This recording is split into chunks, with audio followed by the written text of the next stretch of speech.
나 같은 죄인 살리신. 아야, 이게 뭐야?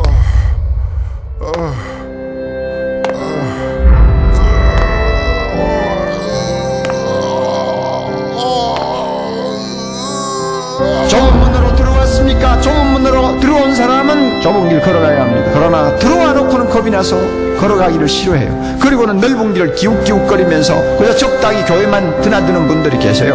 그 결과 반드시 영생을 얻을 수 있다고 아무도 장담할 수가 없습니다. 생명이 실제가 됐다면, 이 신앙이 실제가 됐다면, 이 복음의 진리가 실제가 됐다면, 천국이 실제가 됐다면 억지로 죽지 못해 하는, 그냥 어렵고 힘들고 쥐어짜듯이 하는 이런 신앙생활이 난 존재할 수가 없다는 것입니다.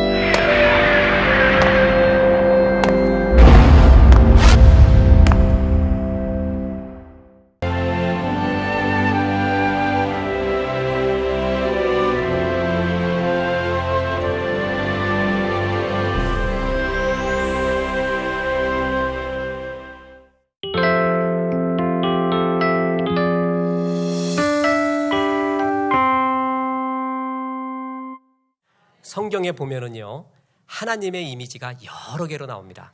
하나님은 이렇다고 한 단어와 하나로 규정할 수가 없습니다. 하나님의 이미지는 여러 개로 나와요. 그런데 어디를 보면은 하나님이 연인과 같은 이미지로 나옵니다.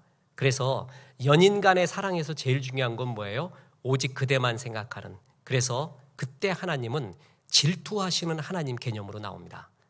그리고 어떤 하나님을 보면요, 친구 같은 하나님 개념이 나옵니다. 그래서 예수님은 우리의 친구라고 했죠. 그래서 친구를 위하여 목숨 버리는 것이 이보다 더 큰 사랑이 어디 있겠느냐. 그래서 하나님이 친구의 이미지로 나옵니다.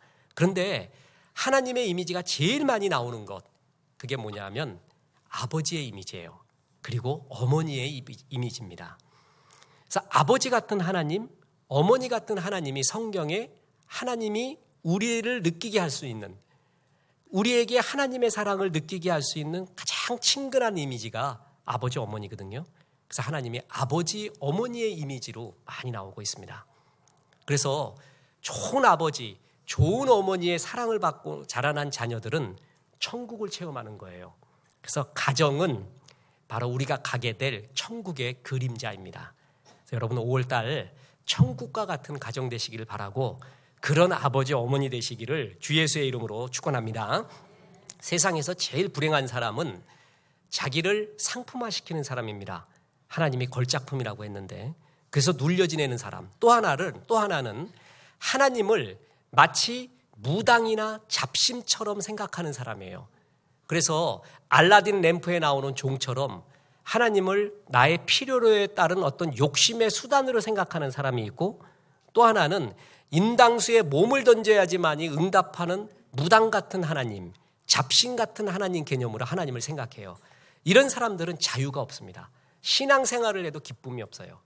우리가 믿는 하나님은 아버지라는 것이에요. 거기서부터 우리 신앙의 모든 자유가 시작이 됩니다. 하나님은 아버지입니다. 아버지라는 의미가 무엇일까요? 오늘 본문을 보면 크게 두 가지가 있습니다. 첫째, 하나님은 관계를, 사랑의 관계를 중요시 여긴다는 거고, 둘째, 너희는 자녀의 신분이니 안심하고 당당하게 살아가라는 것입니다.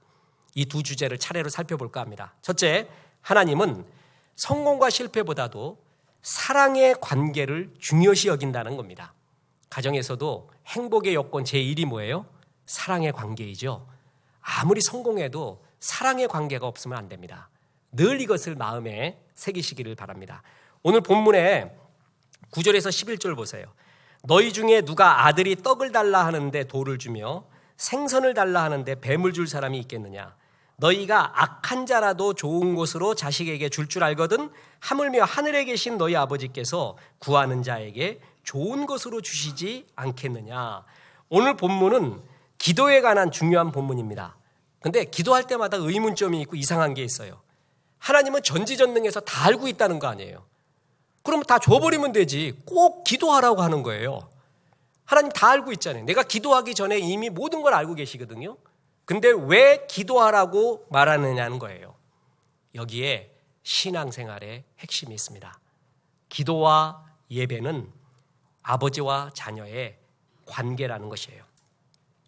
아버지와 자녀의 관계를 떠나서, 관계성을 떠나서 기도와 예배를 이해할 수 없다라는 것입니다.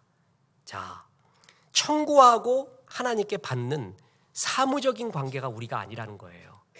우리가 구하는 것은 사장님께 구하는 게 아니라, 그리고 유력자한테 구하는 게 아니라 아버지께 구하는 것이다. 이거를 알기 전에는 예배와 기도의 핵심을 알지 못한다라는 것입니다. 자, 구한다는 게 뭐죠?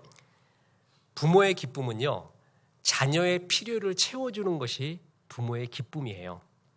그래서 오늘 또 다른 본문 시편 50편 15절에 보니까 환난 날에 나를 부르라. 내가 너를 건지리니 네가 나를 영화롭게 하리라. 이 구절 잘 보세요. 환난 날에 구했더니 그 문제가 해결됐어요. 그러면 영화로워진 거는 내 자신이거든요. 구한 사람이거든요. 근데 그렇지 않고 도움을 준 사람이 영화롭게 된대요. 정말 모순 아니에요? 도움 받은 사람이 영화롭게 돼야 되잖아요. 왜 준 사람이 영화롭게 돼요? 그게 아버지의 마음이에요. 아버지는, 어머니는 내 자식의 필요를 채워주면서 영광을 임해요. 그때 기쁜 거예요. 옛 어른의 말에 3가지 소리가 기쁘다고 했습니다.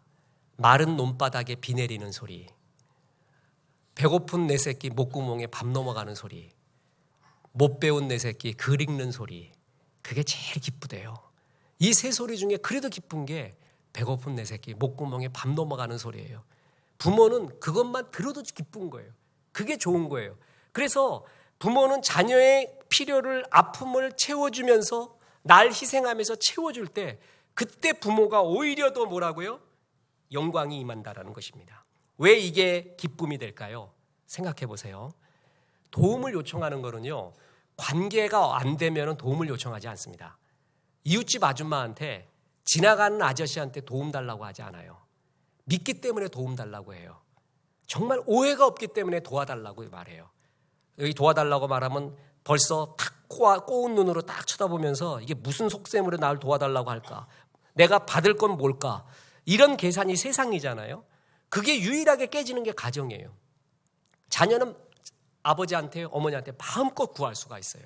그러면 부모의 기쁨은 그 자녀를 채워주는 게 부모의 기쁨이래요. 그래서 뭐냐면 내가 너 필요한 거 알고 있는데 그냥 달라고 하기 전에 다 줄 수도 있지만 나한테 주십시오라고 말하는 게 그렇게 좋은 거예요. 기쁜 거예요. 나를 믿고 있구나, 신뢰하고 있구나 라는 사랑의 관계인 것을 기도와 응답을 통해서 알 수가 있다는 거예요. 그래서 나한테 구하라라는 것입니다. 알고 있지만 구하라는 거예요. 그 사랑의 관계가 좋다고 말하는 거예요. 바로 이게 핵심이라는 것입니다. 탈무드에 보면은 하나님이 모든 곳에 있을 수 없기에 어머니를 만들었다는 말이 있습니다. 하나님 어디나 계시지만 우리를 이해하기 좋게 아버지 어머니를 두면서 우리의 하나님의 사랑의 그림자를 느낄 수 있게 해줬다는 거예요. 저는 책을 보면서도요, 또 여러 신앙인의 간증을 들으면서도 특별하고 뒤집어지는 다이나믹한 간증이나 이야기는 조금 이렇게 체질적으로 거부가 됩니다. 왜냐하면 그걸 보면 그 사람만 맞는 것 같고 난 틀린 것 같아요. 그래서 제일 감동스러운 건 뭐냐면 평범한 간증이에요.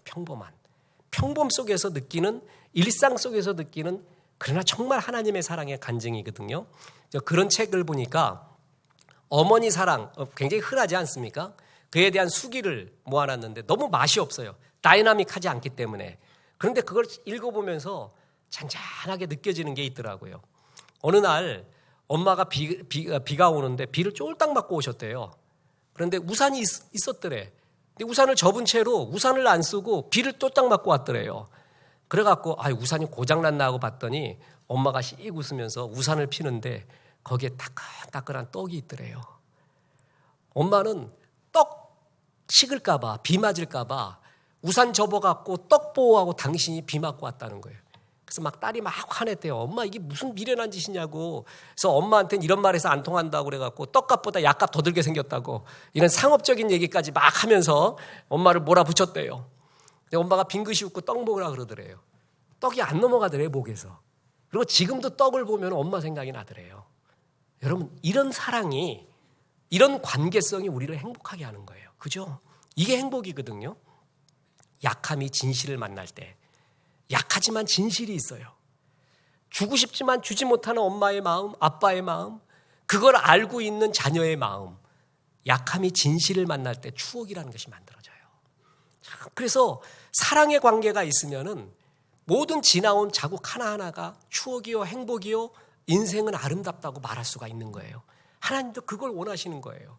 그래갖고 내가 너한테 바라는 거는 내가 주고 너는 받고 하는 사무적인 게 아니라 나한테 제발 구해다오, 말해다오, 너의 필요를 나한테 말해다오, 그리고 내가 들으마, 채워주마 하는 이 사랑의 관계가 되자. 그게 바로 아버지예요. 하나님 아버지가 바라는 거예요. 하나님 아버지가 바라는 거는 바로 이렇게 아버지와 우리 간의 사랑의 관계입니다. 그래서 어떤 사람은요, 기도 없이요, 그리고 예배 없이 성공하는 사람도 있습니다. 그건 나중에 주님 앞에 가서 물어볼 거예요. 왜 이런 일이 일어났는가. 그런데 이런 사람은요, 예배 없이 기도 없이 성공한 사람은요, 성공한 그것 때문에 망하는 거예요. 하나님은 성공과 실패를 원하는 게 아니에요. 사랑의 관계가 있느냐. 왜 기도하라고 하는 줄 아세요? 왜 예배하라고? 성공과 실패를 넘어서 아버지와 사랑의 관계를 맺자. 바로 그것이에요. 그렇습니다. 하나님은 성공과 실패보다도 우리 아버지는 사랑의 관계를 중요시합니다. 여러분, 하나님 이렇게 사랑하시고 가정에도 이런 사랑이 넘쳐나기를 주 예수의 이름으로 축원합니다. 그리고 또 하나의 교훈이 있습니다.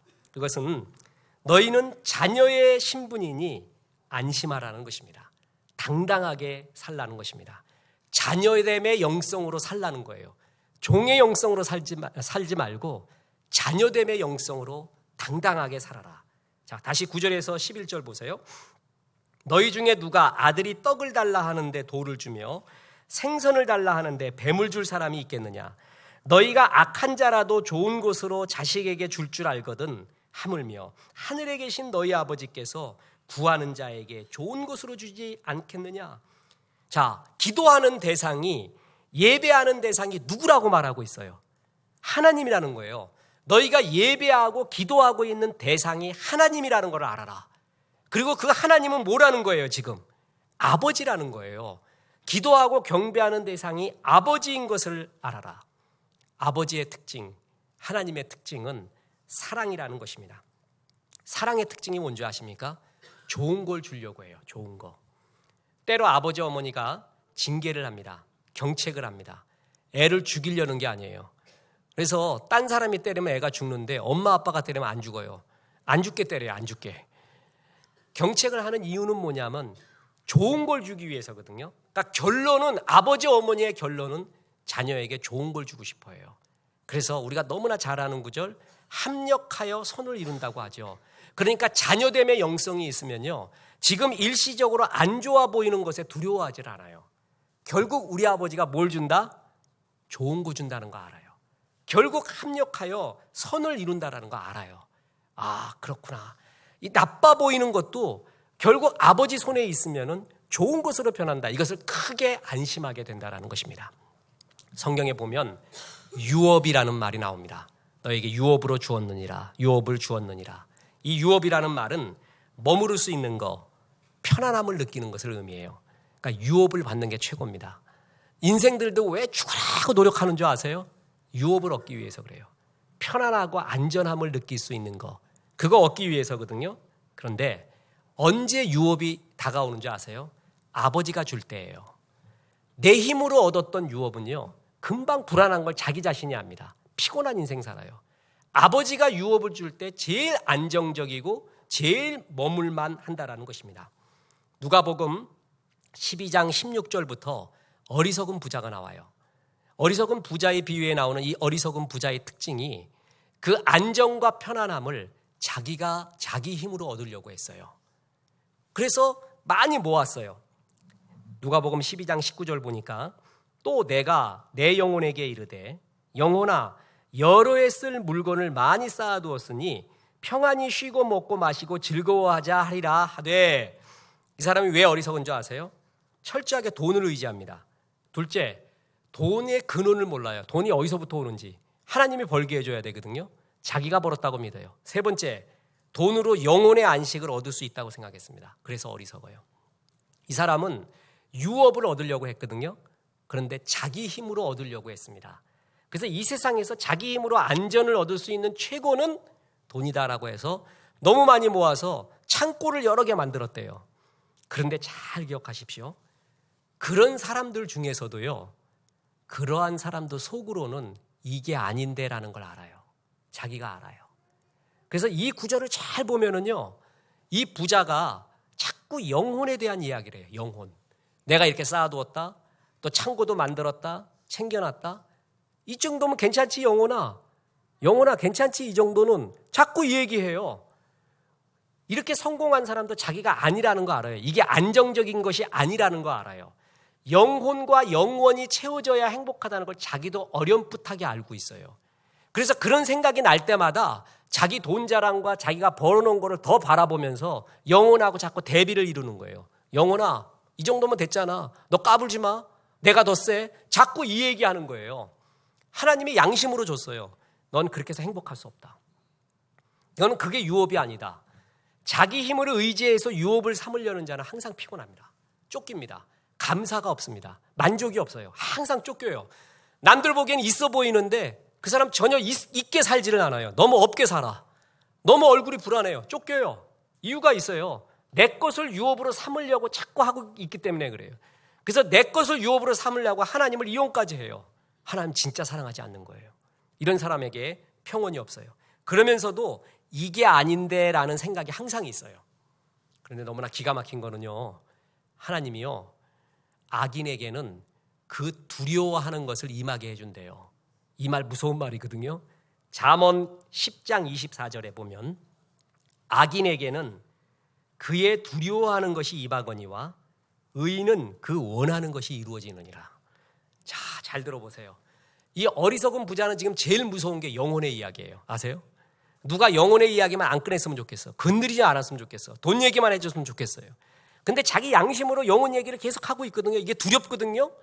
그럴 때 하나님이 결정타를 매겨요. 보세요. 누가복음 12장 20절에 하나님이 이르시되 어리석은 자여 오늘 밤에 내 영혼을 도로 찾으리니 그러면 내 준비한 것이 누구의 것이 되겠느냐 하셨으니, 이 말이 부자가 제일 무서워하던 말이었어요. 이런 말이 안 나오기를 바라고 있었어요. 그리고 이런 세계가 있을 거라는 어렴풋한 생각에 잠겨 있었어요. 그게 그대로 임해버립니다. 나의 것을 유업으로 삼는 자의 최후입니다. 이런 사람은 항상 불안하게 돼 있습니다. 언제 유업이 편안한 줄 아세요? 아버지가 주셔야 돼요. 그래서 아버지께로 가는 영성, 그때 평안함을 느껴집니다. 탕자를 보세요. 집 떠나 있으니까 성공과 실패를 떠나서 존재의 불안이 와요. 아버지한테로 가니까 두려움이 사라져요. 아들의 영성이 되면서 축제의 삶, 축제의 영성으로 변해가게 됐다라는 겁니다. 안정감이 듭니다. 미국 샌프란시스코 북쪽에서 마린반도를 잇는 큰 아주 멋진 다리가 있습니다. 골든게이트. 아주 금문교라고 하죠. 2825m. 왜 골든게이트냐? 가보면 압니다. 황혼 질 때 보면은 그냥 진짜 금색으로 변해요. 아, 정말 멋져요. 거기 사진을 한번 이렇게 찍었는데 그날 찍으러 가지를 말래요. 그래서 왜 그러냐 그랬더니 너무 흐려가지고 안 나올 거래. 가보니까 환상이에요. 안개 끼고 구름이 밑에 깔리는데 이런 날을 기다리는데 걔네들은 맑은 날을 좋은 날이라고 한대요. 사진 찍는 사람 앞에서는 그게 더 좋은 날인데 잊혀지지 않습니다. 이 금문교의 특징이 이런 철 케이블이죠. 여러 가닥 얇은 거를 꼬아가지고 만든 케이블이에요. 그래서 그런 기법이 지금 세계적으로도 많이 있는데 문제가 뭐냐면 이거를 만들 때 돈도 어마어마하게 들었어요. 3,500만 달러 그때 돈으로. 문제가 이것보다도 23명이나 떨어져 죽어버렸어요. 만들다가.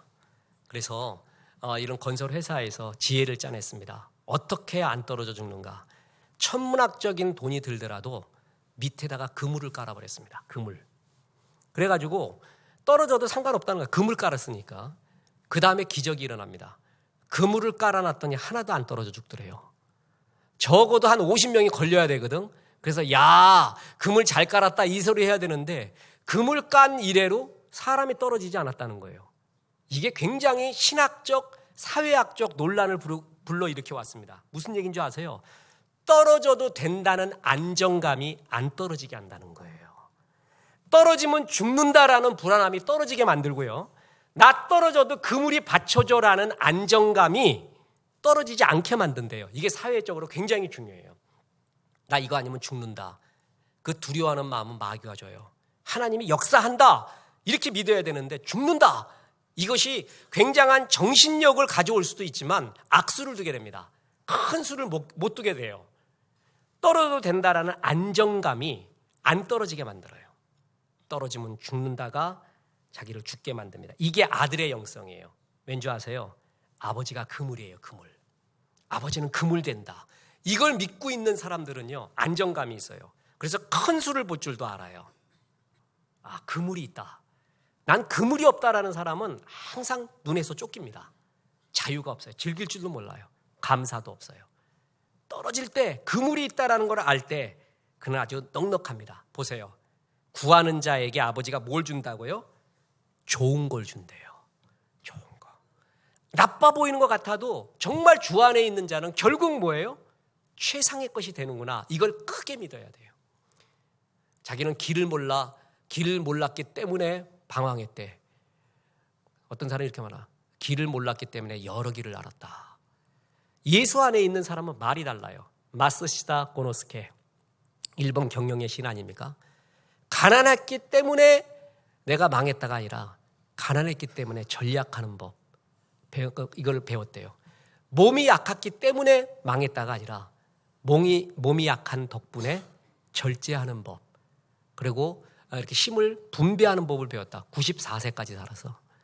못 배웠기 때문에 망했다가 아니라 못 배운 덕분에 모든 사람이 나의 스승이 되었대요. 겸손을 배웠어요. 아버지 손 안에 있으면 무엇 때문에 망하는 것을 덕분에로 바꿔주는구나. 아버지라는 그물이 있구나. 이걸 크게 믿는 사람은 당당함이 있어요. 자존감이 있다는 거예요. 우리 교회 어느 성도님이 3살이에 새빵살이의 눈물을 이번에 똑똑하게 경험을 한 분이 있습니다.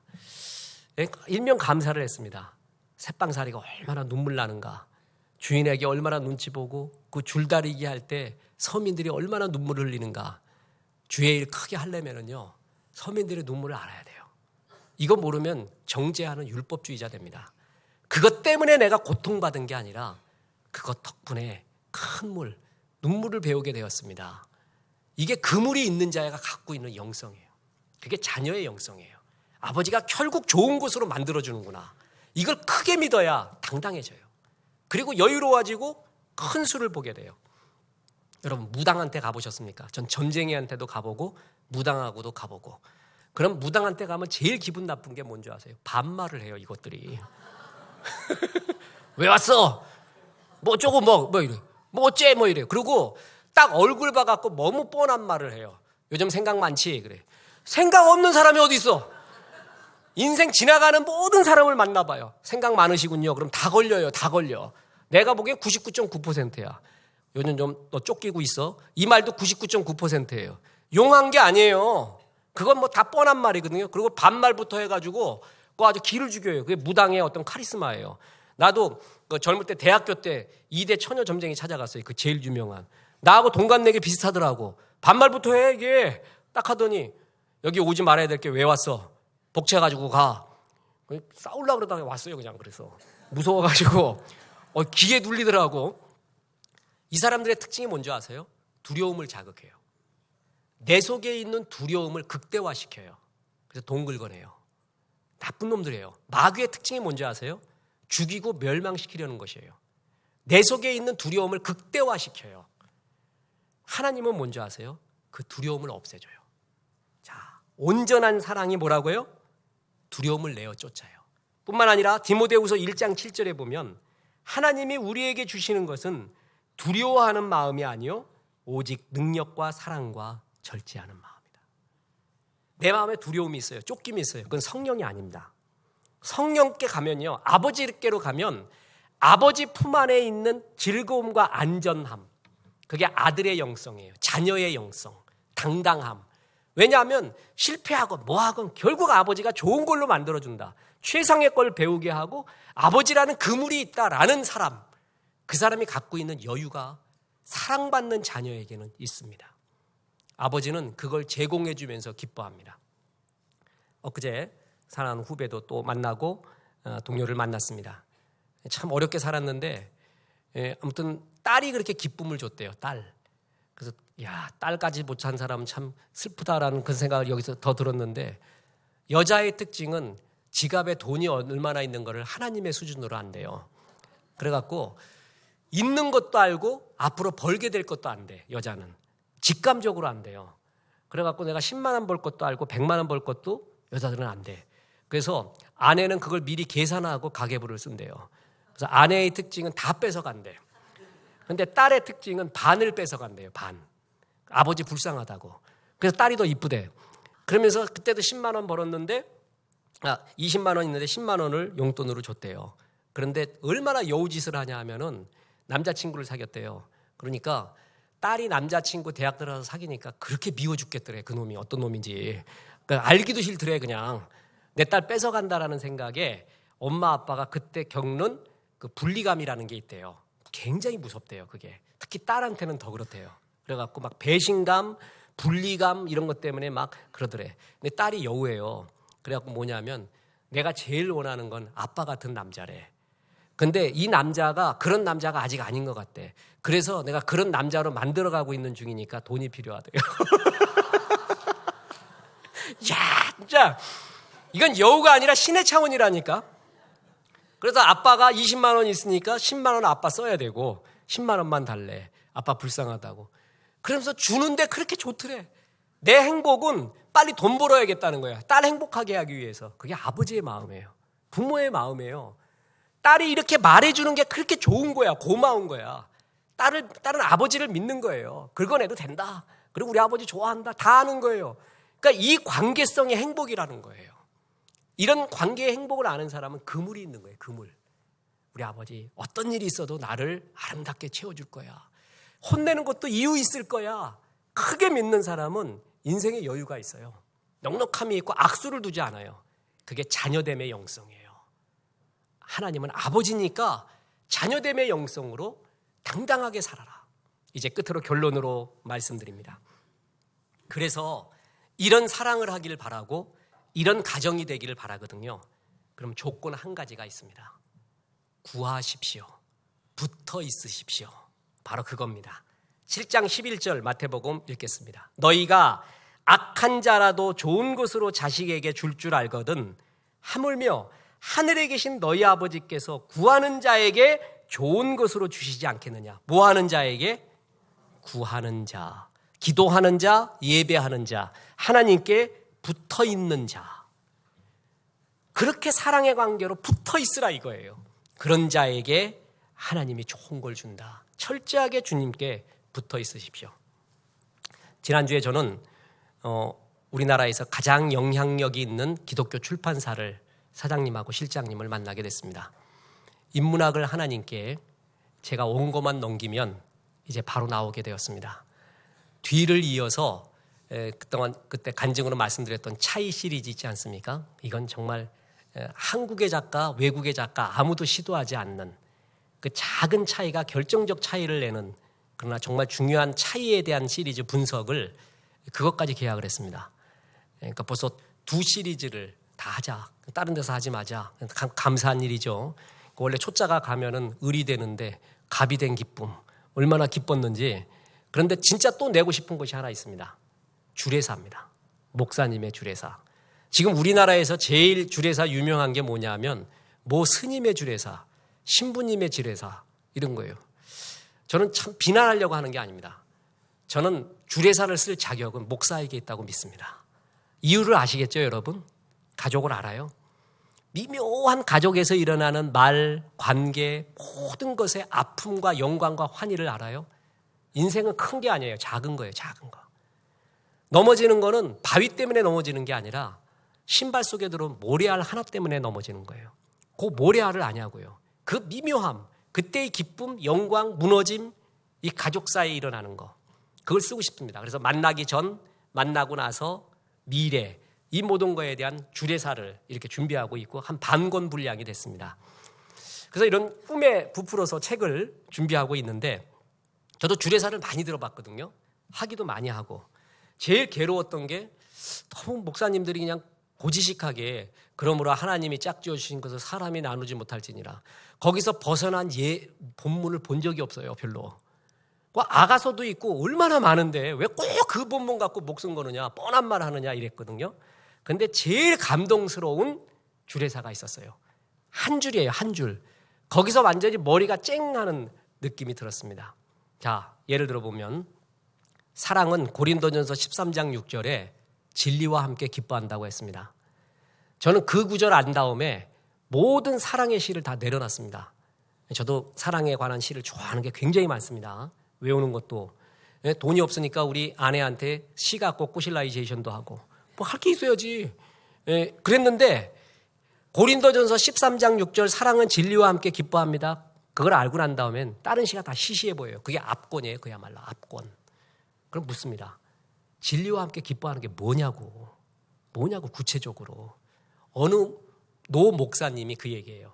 하나님께서 사랑은 진리와 함께 기뻐한다고 했는데 어려운 거 아닙니다. 꼭 같이 예배 드리십시오. 그거야 답이. 그게 주례사였어요. 그러고 내려가시더라고. 사랑은 진리와 함께 기뻐한대요. 진리와 함께 기뻐하는 게 뭔지 아느냐. 어떤 일이 있어도 같이 예배 드려라. 예배 은혜 같이 받아라. 그게 진리와 함께 기뻐하는 사랑이래요. 싸우면 떨어져서 예배 드려도 돼. 여기 앉고 하나 절로 갖고. 하나 여기 앉고 하나 저기 앉고. 그러니까 안 싸우면 같이 붙어도 되고. 근데 예배 꼭 같이 드리래요. 예배는 잊지 마라. 이걸 영원한 언약으로 삼으라는 거예요. 아, 진짜 그 노 목사님의 깊고 깊은 경륜에서 나오는 그것만 유지하면 가능성이 있대요. 그걸 유지하게 되면 어느 날 하나님이 성령의 강력한 역사로 친대요. 그리고 막 부숴버린대요. 하나 되게 해버린대요. 같은 사명 주면서요. 일단 이것만 유지해라. 그걸 약속해라. 그거예요. 참 멋진 주례사 아닙니까? 같이 붙어 있는 거예요. 좋은 것으로 받으려면 나한테 구하라. 기도하라. 예배하라. 주님께 항상 뭐라고요? 붙어 있으라. 어떤 사람은요. 평생 좋은 집 마련하려고 인생 다 써요. 그건 돈으로 구할 수 있거든요. 그러나 좋은 가정은 돈으로 안 됩니다. 좋은 가정은 진리와 함께 기뻐하는 사랑이 있어야 돼요. 사람은요, 가정은요, 부부는 하나님이라는 그릇 안에 있어야 돼요. 그것만 유지하면은요, 비빔밥이 돼도 돼요. 거기서 싸워도 돼요. 그러면 결국은 최고의 말이 나는 거예요. 그게 바로 사랑의 정의라는 것이죠. 그러니까 주례사 하면 맨 끝에 그 얘기하죠. 아빠, 엄마, 천국이 어떤 곳이야? 그러면 뭐라고요? 천국은 우리 집과 같은 곳이야. 이렇게 말해야 돼요. 사랑이 있지 않니? 웃음이 있지 않니? 신뢰가 있지 않니? 찬양이 있지 않니? 바로 사랑은 이런 곳이야. 그래야 되는데 애가 주일학교 갔다 와서 엄마 지옥 가면 안 된대요. 지옥이 뭐예요? 그러니까 이놈아 우리 집과 같은 곳이야. 응? 맨날 싸우지 않냐? 맨날 불신하지 않냐? 그냥 서로 죽이려고 그냥 벼르고 있지 않냐? 이런 게 바로 지옥이지 않고 뭐냐? 이렇게 말하면 그 얼마나 불행한 삶이에요. 어느 교회에서요 주보 광고가 나왔다고 합니다. 다음 주에는 여성교회 주최로 각 가정에서 필요 없는 물건들을 가져와 싸게 판매하는 바자회 행사를 갖도록 하겠습니다. 잊지 마시고 남편들을 꼭 데리고 나오시기 바랍니다. 이런 가정 되면은 어쩌면 좋겠어요. 어느 날 시어머니가 납치를 당했습니다. 얼마 후 며느리가 납치범으로부터 협박 편지를 받았습니다. 거기에 이렇게 적혀 있었습니다. 빨리 몸값을 보내라. 시키는 대로 하지 않으면 즉시 시어머니를 돌려보내겠다. 그래갖고 빨리 입금했대요. 빨리. 이런 가정이 돼버리면은 얼마나 불행해지겠습니까? 밀레의 만종이라는 그림이 있습니다. 저는 사진을 잘 찍지는 못합니다. 근데 우리 교회에도 정연호 성도님, 한연호 성도님 사진에 그냥 그걸 완전히 프로지 않습니까? 언젠가 사진도 그 책으로 내고 싶습니다. 사진과 더불어 글. 그러니까 책 낼 게 너무 많아. 차이 시리즈, 주례사 시리즈, 경건이 메일, 그리고 첫 번째가 인문학을 하나님께 결국 사진과 에세이가 들어간 거 준비는 다 하고 있었는데 지금이 이제 때가 온 것 같습니다. 그래서 하나 둘씩 이제 내려고 하는데 82년부터 사진을 찍었는데 사진 세계를 모르겠어요. 어떤 사진을 찍어야 되는가? 그게 20년, 30년 같습니다. 머리가 나빠서 더 갈지도 몰라요. 근데 결론이 뭐냐 하면 편안한 사진 찍자. 편안한 사진 찍자. 그 배병우 교수님 있지 않습니까? 소나무로 사진의 격상을 높인 배병우 교수님, 또 우리 주호석 청년이 그것도 인화해주는 조수 아닙니까? 그렇게 얘기하더래요. 이쁜 사진 찍으라 그러더래요. 교수님이. 꽃사진 많이 찍으라 그러더래요. 꽃사진 많이 찍으면 꽃같이 살고 무덤 많이 찍으면 무덤같이 산대. 근데 그 말이 굉장히 인상적이에요. 무슨 말인지. 아름답고 편안하고 많은 사람한테 이런 넉넉함과 편안함을 주는 사진을 찍고 그런 세계를 하자. 세계는 여러 가지가 있거든요. 그래서 그런 사진이 좋고요. 그런 그림이 좋더라고요. 근데 그런 그림 중에 밀레의 만종이라는 것이 있습니다. 잘 아시죠? 사진 한번 보세요. 너무나 잘 아는 사진. 여기에는 행복의 3가지 조건이 나옵니다. 하나는 노동입니다. 여러분 그 꽂혀있는 삽자루인가 괭이자루인가 모르겠는데 저기에 햇살이 비치고 있죠. 노동의 신선함이에요. 하나님이 우리에게 일 주신 거 그건 축복입니다. 열심히 일하라는 거예요.